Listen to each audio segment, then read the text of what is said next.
things which are sounding very, very positive. So that's why we are looking at the upside of the downturn.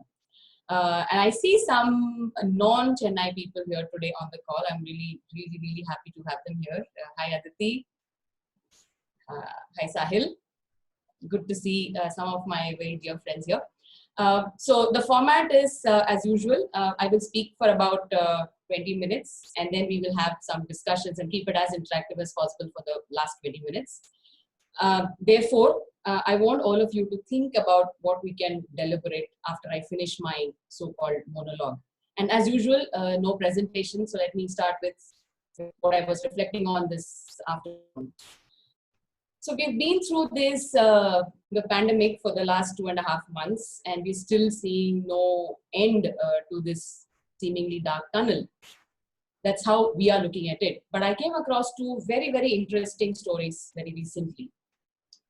One farmer and his wife in some rural part of Maharashtra used this lockdown period to dig a well. And this couple together dug a well deep enough, and they struck water enough to help the whole village through the summer. It's a place where there is water scarcity, but they utilize this lockdown time. They just went on digging 1 meter a day with whatever minimum tools they had. And now they have struck water, and this water is enough to take the whole village through the summer. Another story of a worker in a factory. I don't remember which place, but this was on the news yesterday. He was asked to go back home to his hometown, migrant laborer, but he was given a bicycle by his employer to run errands. So as he was leaving for home, he took away the bicycle because he had a disabled son whom he had to carry back to safety. And he left a note to his employer saying that I know I'm taking away the bicycle which was given to me for the purpose of doing my work, but I need to go home. I need to take my son safely, and I cannot carry him. This bicycle is going to be of help. If it is possible, may I request you to pardon me for this mistake. Two amazing stories. What really comes out in all of this is what I see as the upside of the downturn. On the one hand, a lot of us are talking about job cuts, job losses, pay cuts, loss of lives, and so on and so forth. On the other hand, there are people where they're trying to do something as industrious as they can. They're trying to do something to the best of their ability for making sense to the larger part of the society. And the second story that I told you is about a person who knew that he is not supposed to take the bicycle with him. It's something which belongs to his employer, and he's supposed to return it because his employment is over. But there what emerged is the love and affection of a father towards his disabled son, and that came up on top of everything. He knew that it was wrong. He also had some guilt around taking away the employer's bicycle. But how did he manage that guilt? He wrote a note, an apology note, telling his employer why he's taking away the bicycle. He could have very well just taken it away and disappeared. What are we seeing in these stories? The pandemic, this situation is actually teaching us a lot more than we ever imagined. This is unprecedented, and the learnings are also unprecedented. So as I was reflecting on these things last couple of days, I've been wondering, isn't nature a great leveler? There is no difference between a superpower nation and a third world nation. There is no difference between a rich person and a poor person when it comes to how the pandemic, how the coronavirus is treating people. But what it's really teaching us to differentiate between is, are we really looking at what are our needs, or are we looking at what have been our wants? We've been spending money on our wants, and now when we have to manage with our needs, we're really struggling to figure out how to do that, because we've all somehow gravitated towards the other end of the spectrum. And where these values are coming from, these what we call as the work ethics, where you have to be very fair about what you're taking away from your workplace. You have to declare what you're taking away, and what does not belong to you, you can't take away, so on and so forth. under these ethical and moral values, this situation is also bringing up a lot of the other values towards family, towards the real ethics. I was simply floored by the story of this person where he actually left a note requesting for pardon for his mistake of taking him a bicycle. It requires a lot of guts to do that. And where does all this come from? Does it come from education or does it come from the value system? That was a question I was left with. So with this context, I was also trying to look at what are all these learnings from these stories that we can put into practice in our daily lives as HR professionals, and coming back to the context of HR as we have to.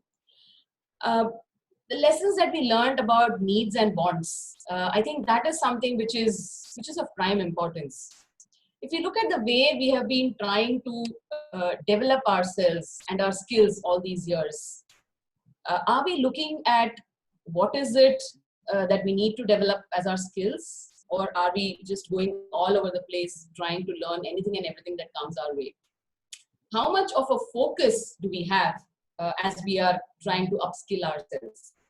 And is the focus leading us to a direction where we are able to contribute to a larger wellness of the society?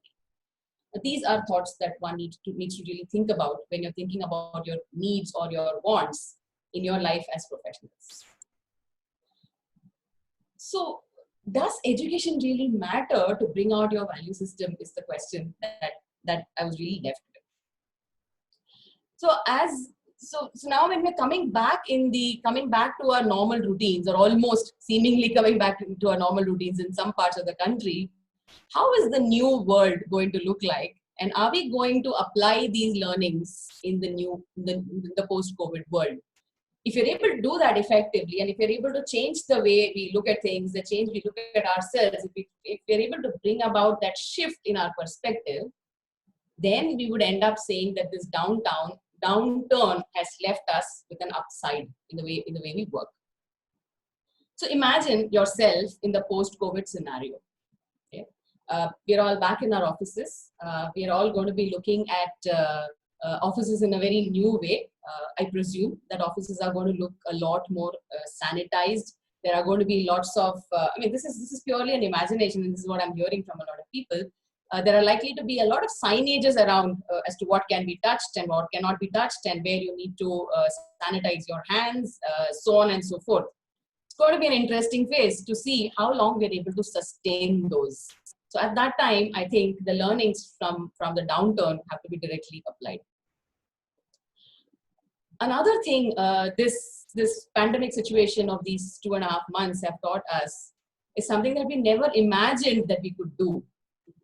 Overnight, when organizations decided people have to work from home, people have to work remotely, a lot of organizations were trying to grapple with that situation and figuring out how are they going to do that. They were left with no choice. So it's not that can our people work from home or can they not, but they had to work from home, right? So when people had to work from home, organizations which were not prepared with the infrastructure, where they did not have laptops and the technology to be for people to work from home, literally shifted the desktop computers to their employees' homes, and they said, for safety's sake, continue working from home. Right? So when people started working from home, what happened? Teams were working remotely. Managers were sitting in different places in their house. Everybody sitting in their house, and people started actually enjoying the way they work. Otherwise, we wouldn't have social media flooded with so many write-ups and screenshots of a whole lot of people using technology as platforms to be able to work from home. So when everyone started working from home overnight, work happened. Nothing really suffered. And why so?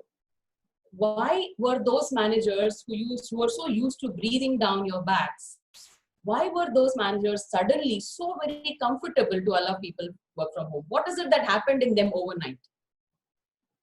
Employees who wanted to be in front of their managers, who preferred being there, who always wanted to continue to build and maintain that rapport of being around, being seen, being visible in the office, so on and so forth, also were very comfortable delivering work outcomes from home. What is it that changed within mindsets and people had to suddenly start working from home?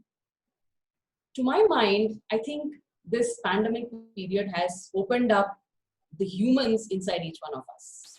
And we have started to learn to trust and give credibility to each other. We have started to learn to value each other. Suddenly we've started realizing that, okay, these are adults at the workplace. So we don't really need to supervise somebody so minutely. We don't really need to micromanage. We should be able to ensure that we give them the big picture and let them work on their own. They should be able to do. Maybe some frequent catch-ups would help. A lot of people have changed their mindset and started thinking differently.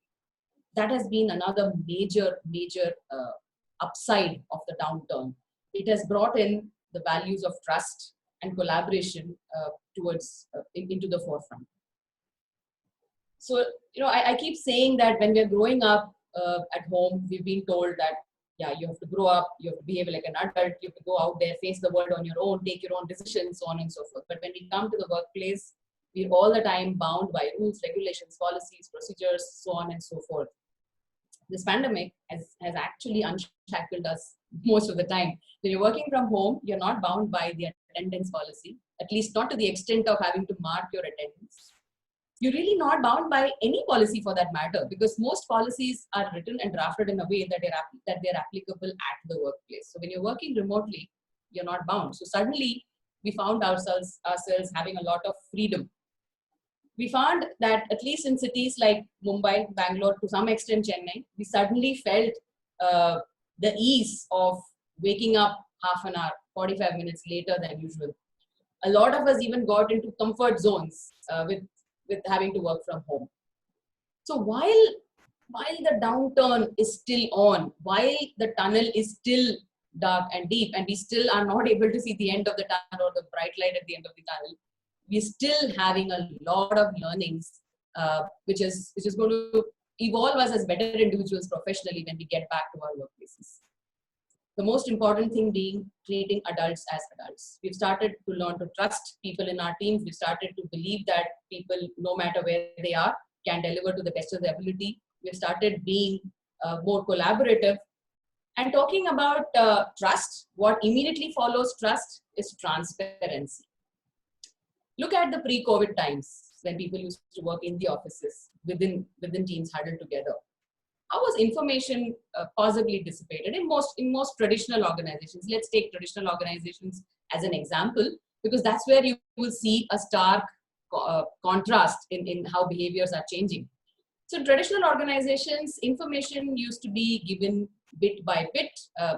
There's only so much that you should know when you are doing something, and you will be told as you progress. You'll have to come back with whatever has been your progress. We shall discuss the results. We shall look at the outcomes, and I'll keep feeding you information. That is how information used to flow.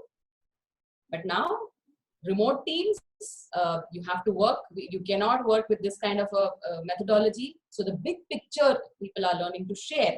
They've started developing the habit of sharing the big picture, being a lot more transparent about what is the end outcome that is expected, and being a lot less transactional.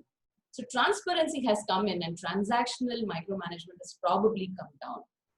Of course, there are always exceptions to the rule. So obviously, I cannot say that this is happening everywhere, but I'm hearing a lot of such fantastic stories where people are talking about how interpersonal relationships have changed in their workplace in this pandemic period. I happened to overhear a conversation of a very traditional organization where remote working was not even a remote possibility. I remember employees used to ask for flexibility of working and remote working and work from home as a policy in all their town halls. And every time the answer was a very strict no, saying our business cannot function like that. And that very organization is right now very focused on rewriting their policies to suit remote working when people get back to work. What is this teaching us again? So this during the downturn, I think there have been lots of lessons.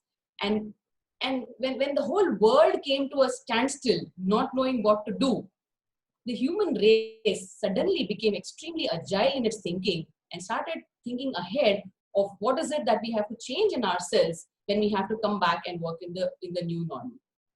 Everybody started putting their heads together and came up with solutions. So the solutionistic ability and not talking about the problem or not playing victim is another quality that started surfacing.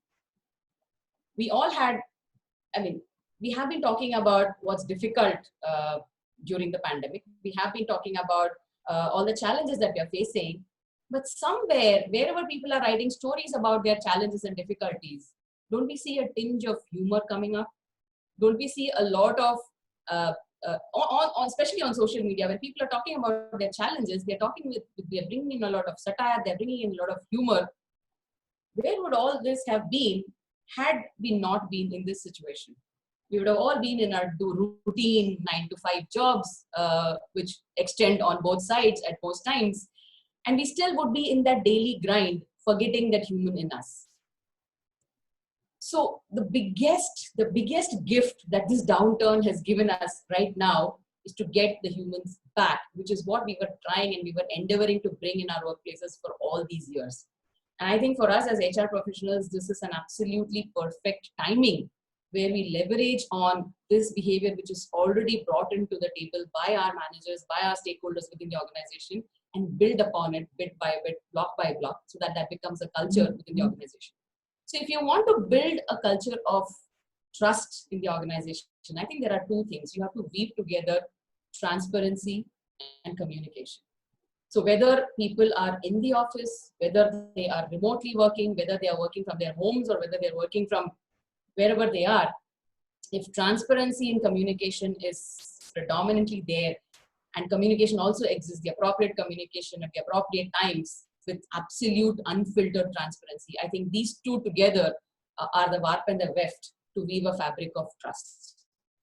And I think the biggest upside of this downturn is that it has helped us to realize that trust is still existing in all of us, right?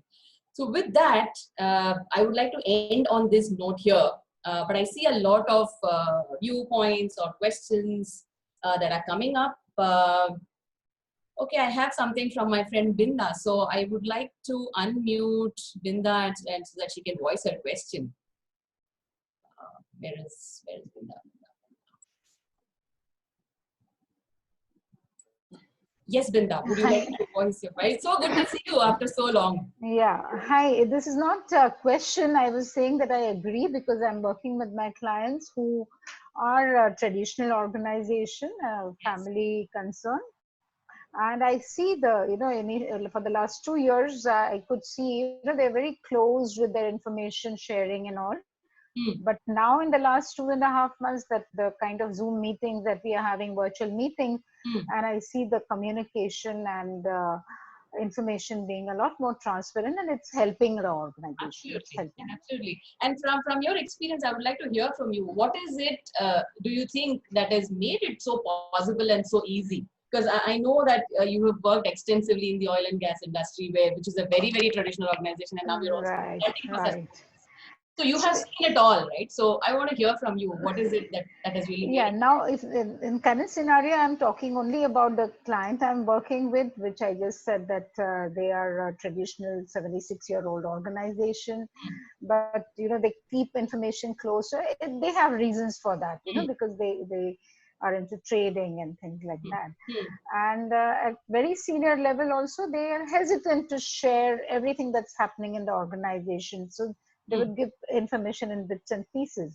So now going forward, like I'm facilitating these meetings and though reluctantly, but in the last 1 month, I see a lot of cooperation from the management, and it is seeing a big change amongst the employees.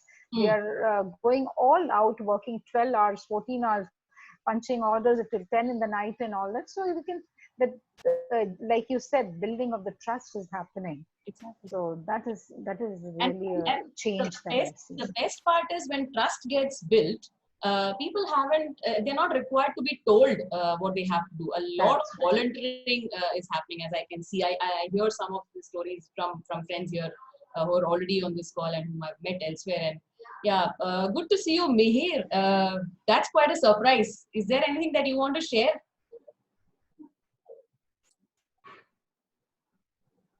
Yeah, hi. Hello. What a pleasant surprise to see you here. Thank you, thank you, thank you, ma'am. I was just writing, in fact, writing out a message to you that somehow I feel. See, I am more relate and work with MSME sector at the ground level, grassroots level, Yes. and MSME being the most unorganized sector, majorly, and it's so hard to change the human psychology and human nature overall. Mm, So I mm, also see the once this whole thing will be over mm, after, let's say, 2 years, 3 years down the line, 5 years down the line, mm. people should get back to normal.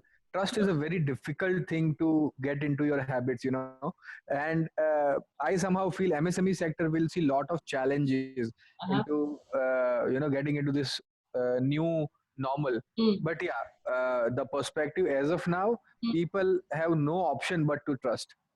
They have no option but to trust, because they are not equipped enough in terms of technology, in terms of systems, to track each and every movement of their employees.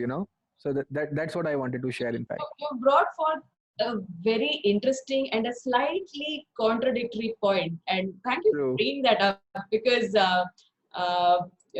it's very interesting. On the one hand, we say that trust is something which is very basic, and it is very primitive, and it is the basis of the human race, right? So trust definitely is there. But on the other hand, we are also saying that we need technology and tools to help us to sustain trust in the organization. That's a very interesting contradiction that we're going to have to deal with. And probably one of the things that will happen is, yeah, of course, technology will ramp up and it will keep pace with what organizations need. That of course will happen. But for organizations to deploy those tools, I think they will first have to believe that they can trust people. Only then they'll be able to deploy those tools. So that will be an interesting phase to watch as to how technology tries to keep pace with this human value that has suddenly come into place. Thanks for bringing that up. uh, Aditi, do you have anything to share? You have a very interesting story at your workplace. Would you like to bring Yeah, that? yes, ma'am, certainly. At my workplace, working from home was something which we never had in mind that we'll be doing something like that. Most of our work is on field. But Mm, what about control and trust that you talk about, trust and the communication? mm. So we found that trusting people or letting go the reins and unleash, I mean, people are kept under leash kind of thing. Because because the kind of owner of the company that we have currently, he feels that everyone should be under control. Maybe this is a traditional mindset of people to keep Mm, under control, and somehow due to COVID, now he had to let go people, allow them to work on their own, and we are having more productive results actually because of mm, that. mm. He's happy with that, and he's now happy that he has changed his mind. Yeah. And now we are having a very a very easy work culture, a very a comfortable work culture to work in. So we all are happy now because of Exactly. this So, COVID so 19. I recollect the discussion we were having last week, you and me, and it's interesting to see that communication channels are opening up. People have started to be very frank and authentic in their communication, whether it is their demands or whether it is what the organization is giving, both ways, and that's good. That is another upside of this downturn. Rajgopal, you have raised your hand, so I'm unmuting you so you can voice what is it that you wanted to say. Yeah, thank you, Harini ma'am. I was this is the first HR typical type of webinar attended by me. This is the first time. Mhm. What I observed is absolutely right. You have covered almost all the things, but I would like to add one more Yes, thing. please. The self-discipline and responsibility Mm, has also played a major role, because now suddenly the people, those who are coming to office, mm. they think they have been policed by the HR peoples always. That, Ah, that all has been removed. Now they taken their own responsibility, policing, but they do the best performance. So suddenly the changes mm, mm. taken place because of this COVID. Even psychology, everything has changed. The new transformation has taken. Absolutely, absolutely. Very well said. In fact, I love this when you said policing by HR department. That's one of my favorites, and I keep using that time and again. The policies that we make are actually pretty much like policing, which is where a lot of grievances used to come up about why are you making us behave like we are in a boarding school. It's almost, obviously nobody said that in as many words, but that's what was the feeling by most employees. And now suddenly when you're giving them flexibility to work and you're giving them, you decide your timings to work, as long as the deliverables are met, we are happy.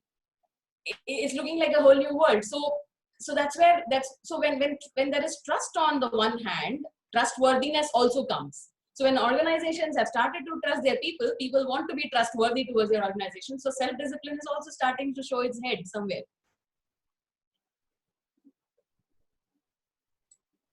Oh yes. So I have a question here. I had mentioned that. So Raghunathan, I'm curious to know, what is this comedy of errors?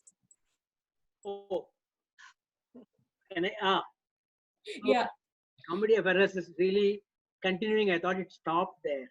It is from LinkedIn. In fact, 2-3 weeks back, you had mentioned a particular video of yours by me. Then I just logged into YouTube and then I saw a okay, that story. Okay. So today I just thought, instead of for want of a better way of continuing it, I just thought comedy of errors. But it was in the nick of the moment. I thought maybe there's something to get a continuity, you'll know about it. Anyway, my query also I just posted. Second one, I'm in the process of typing. Yeah. So can you just voice out what you posted first? I'd like to take that. So it has gone up. The first thing, first point, what I wanted to say was, see, the working from home aspect was a forced choice, Hobson's choice. There is nothing else better available.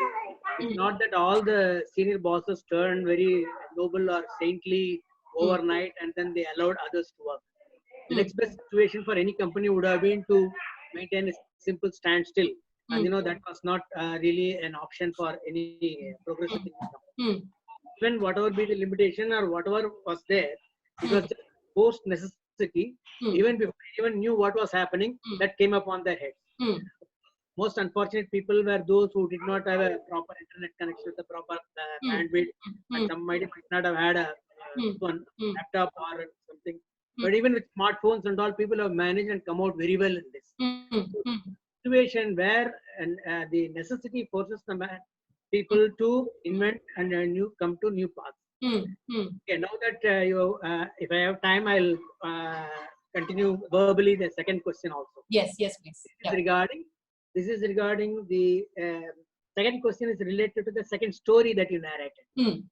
Second story, while narrating the story, you made a point whether there is any link between, obviously the second person involved is not having a good education, but he had the presence of mind and whatever is there, you can call it a very good virtue in him, by which he told, yes, I am taking a bicycle, which I know is ethically wrong, but still I have no other option since I have to take care of my disabled child. That is a fantastic message, and then it is coming and which others have to learn.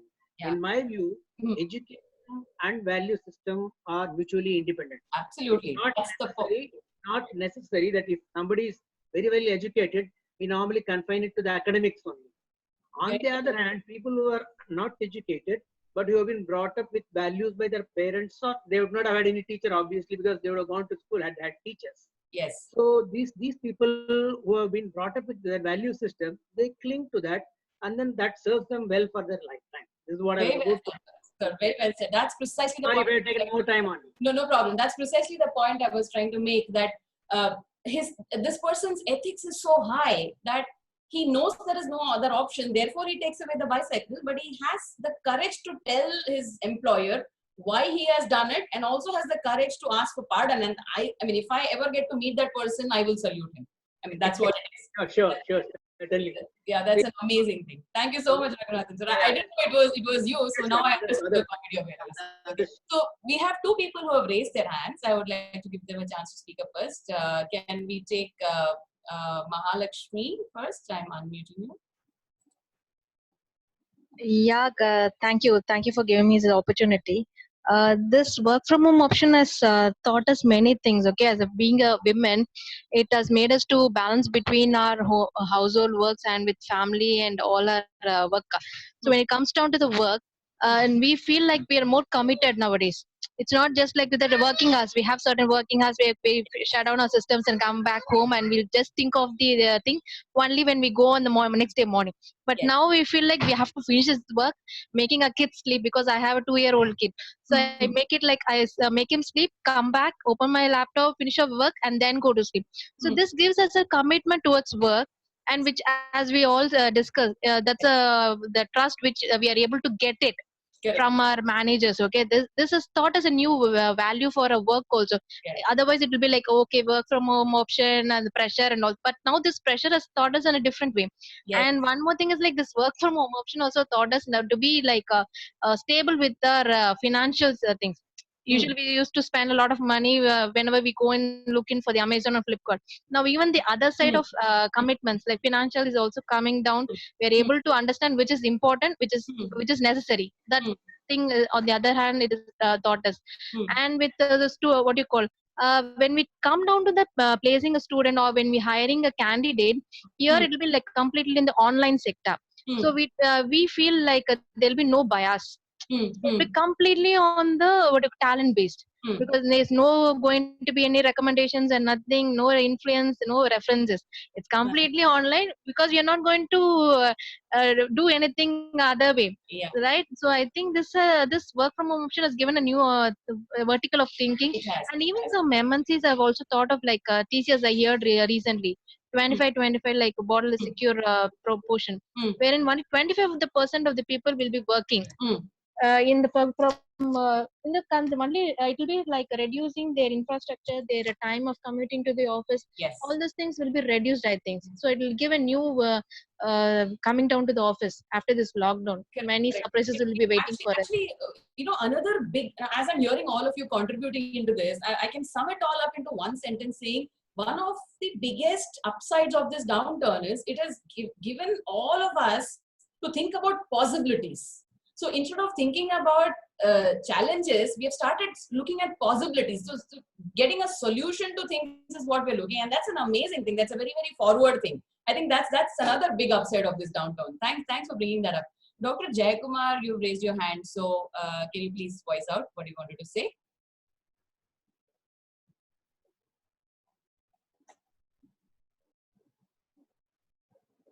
Dr. Jayakumar, is your mic is not on, I guess. Okay, so there is a question from Surya. Surya, can you voice your question?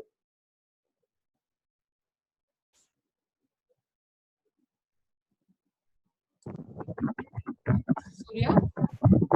Hello. Yeah, Surya? Would you like to pick up your question? Hello. Yeah, audible, ma'am?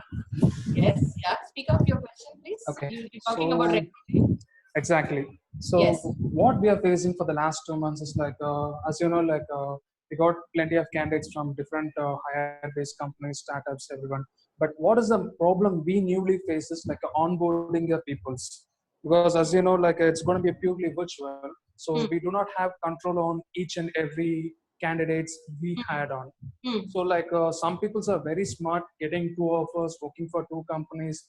And I see like personally disappointed with professional commitment or professional ethics. And I'm going to see like this is going to be like evolvement. This problem will be evolved as a big problem in the future. The employee onboarding. So how HR should be like, or what a new methodology can HR adapt to ensure that employees committed to the new organizations or the present organizations. So this is the crux of everything that HR has to now start relooking at. Okay, so it's not only about making new policies and procedures. This is where I think HR has to start to apply principles of design thinking. Okay, I'm not using jargons here, but I'm saying it very specifically for a purpose. When you start applying principles of design thinking, when you're in a challenge situation like this, that's when you come up with the best of the possibilities. Now, how do you apply principles of design thinking for this challenge? Gayatri Rajgopal, please note. This is useful information. Vidya Nile, you also note this is useful information for you.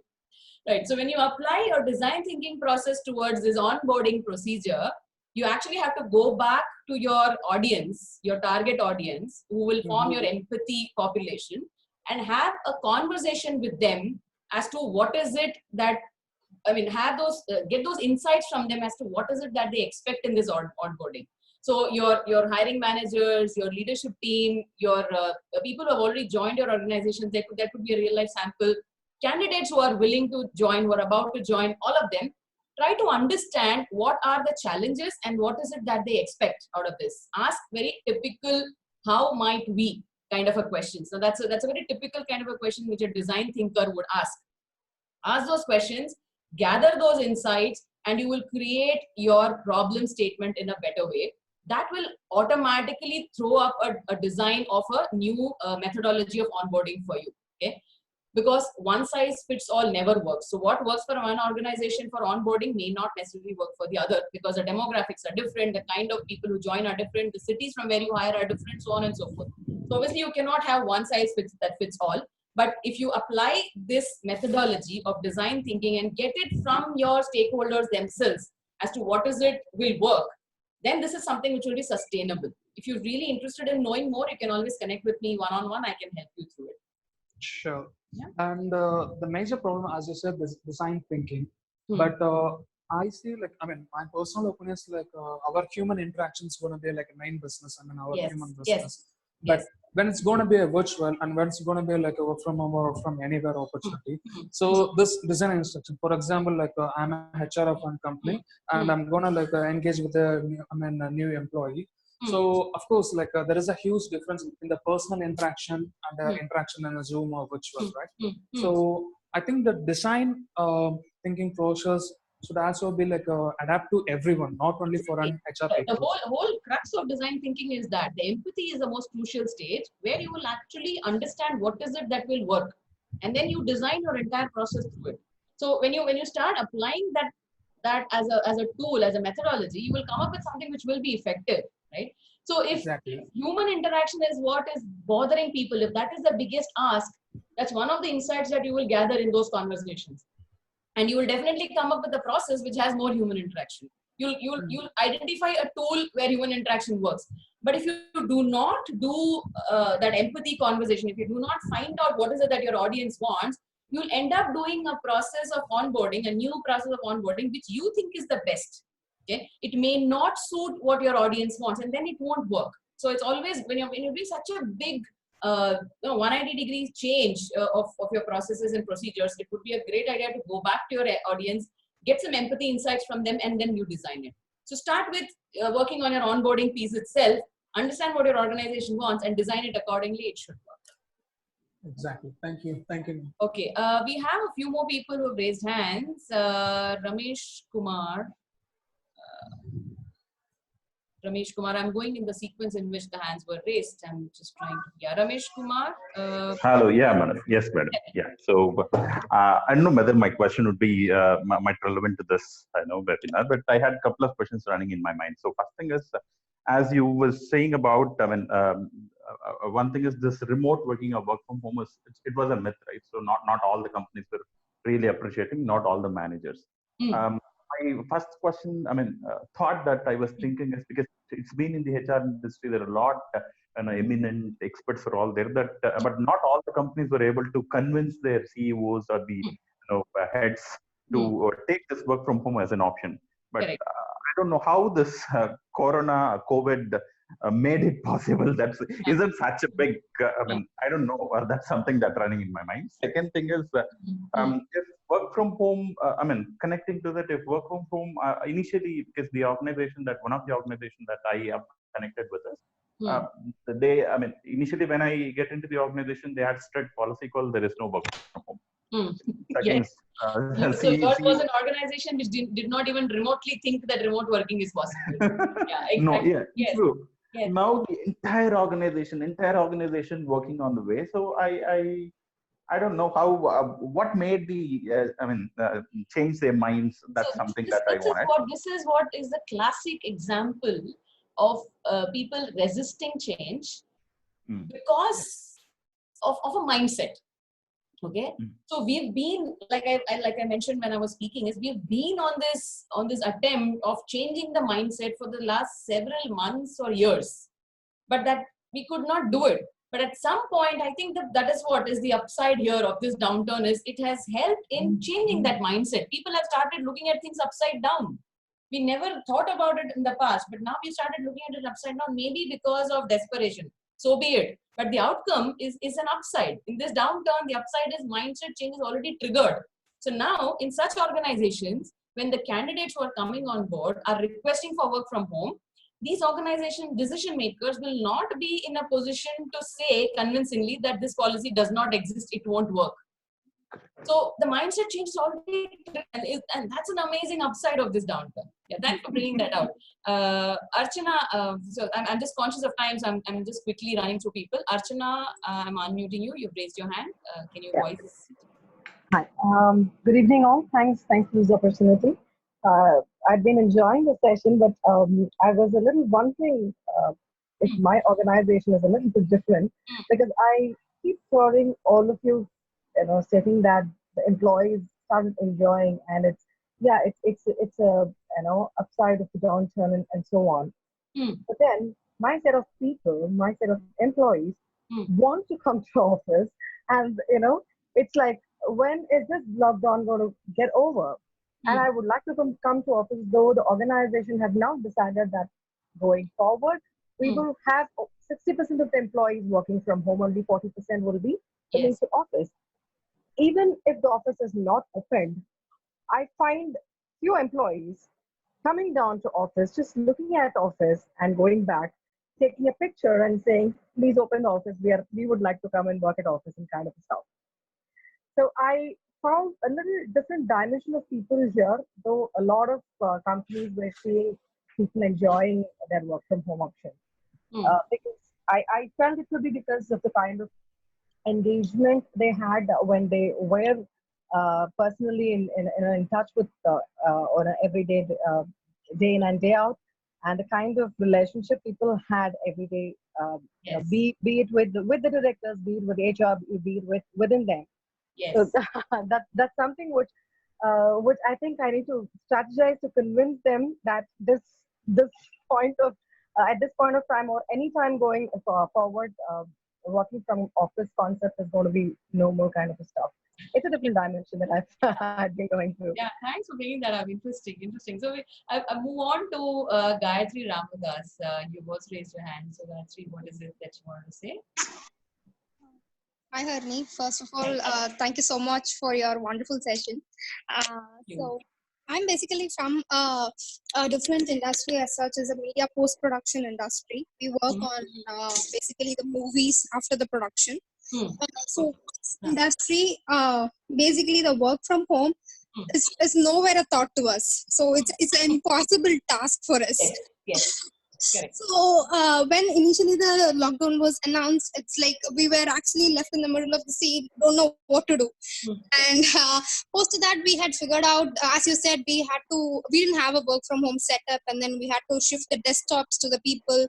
And entire organization was only running on the trust of the employees, because it's a more sensitive industry than any other thing, I would say, because we had so many clients, big clients, and NDAs signed, and tons of papers and NDAs. So everything we had to forgo, and it's basically an employee trust, which the clients were very nice to be understanding what the employees are going through, and it was actually what you defined was exactly suitable. It's upside down, which the management was also able to get it, and this period was also a very good learning phase for the employees, as an exactly. Yeah, that's what Mr.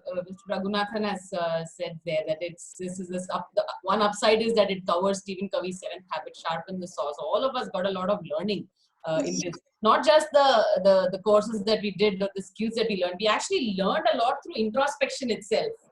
That's amazing. I mean, I have been spending a lot of time reflecting on things during these days. So yeah, that's amazing. Thanks for bringing that up. And the next person who raised hand was Ram Avtar. Would you like to voice your thoughts? Yes. Hello, ma'am. Yes.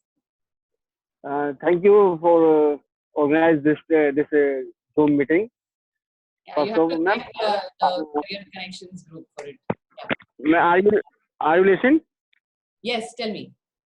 Yes, ma'am. I am from Noida, Uttar Pradesh. Okay. Ma'am, I want to know that some coincidence that what is the actual role of HR in this COVID situation?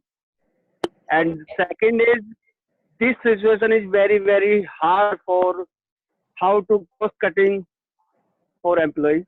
Yes. And because how to handle the all employees like tailor, packer, in garment industry, how to fire and out, what should do or not, how to convey our all employees. Organization want to cost cutting in this lockdown season. Okay. This is So, very hard. How to manage okay. in HR. Okay. So, Ramavtar, what exactly do you do? What's your role in your organization? Ma'am, I am HR head Okay. in export house in garment industry. Okay. Okay. Fantastic. Super. So, Noida. your question is something which is which the answer is very broad, and obviously I cannot give you all the answers here. But let me tell you in one simple message. What is HR's role here? HR's role here is to be absolutely rational and human in whatever decision you are advising your management about. That's absolutely essential. Cost effectiveness or cost optimization is more important than cost cutting. Okay, so work along the principles of cost optimization and do not resort to cost cutting. When you're talking of cost optimization, you're also talking about trying to recontract people's roles within the organization. You're trying to see if they can be used differently. If there are ways in which you do not have to really slash budgets or salaries, but make them more productive.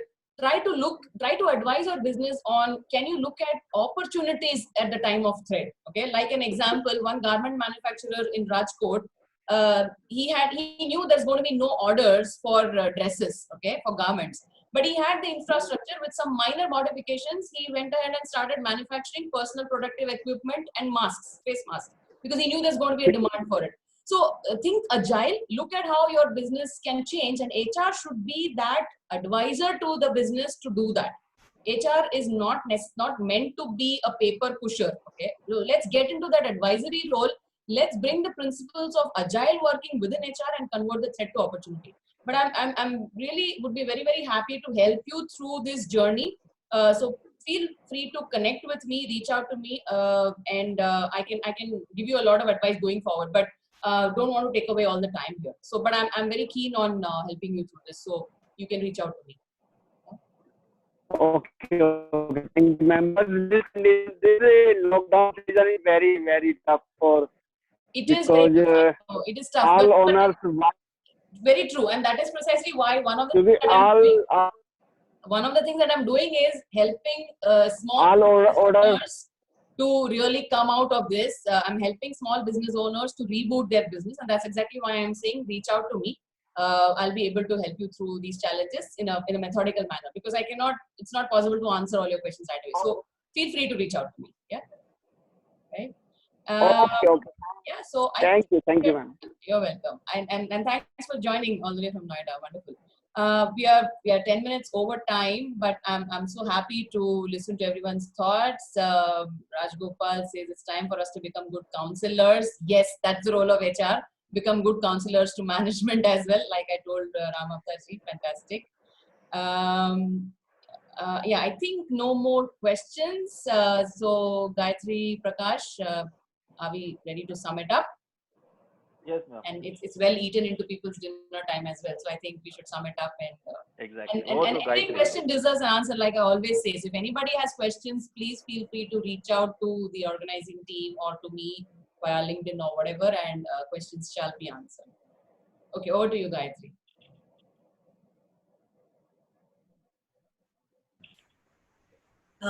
Guys, once again, a wonderful session from our people out again. Well, thanks a lot for connecting. Any other questions? Do post us in the same email ID which you got. Then probably we can go and check with ma'am and we can go and get it correct. Thank you so much. Have a great Thank you evening. so much, ma'am. Thank you so Good much. day. Thanks, everyone. Bye bye. Stay safe. Bye. Take care. Bye. See Bye. you next month. Bye. Bye.